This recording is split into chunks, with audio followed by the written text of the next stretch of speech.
How to ignore calls without blocking someone on Android. This tutorial shows you how to silence calls from a specific person using the Do Not Disturb settings. First, open the Settings app on your Android device. After that, tap on Notifications from the list of options. From there, scroll down and tap on Do Not Disturb.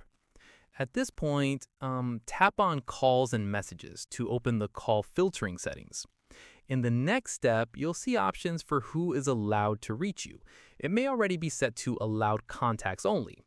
Following this, tap on the option that says Allow All except selected contacts, so you can specifically block calls from certain people without fully blocking them.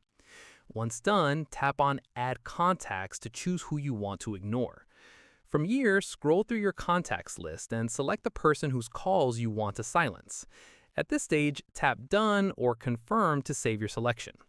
After this, make sure Do Not Disturb is turned on for this to take effect.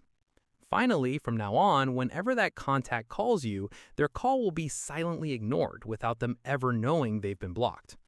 The best part about this method is that the person can still leave voicemails, and their messages will still come through. You're only silencing their calls. And that's it. If this Android tip helped you ignore calls without awkwardly blocking someone, give it a like. Subscribe for more Android tutorials and tap the bell icon for updates. See you in the next one.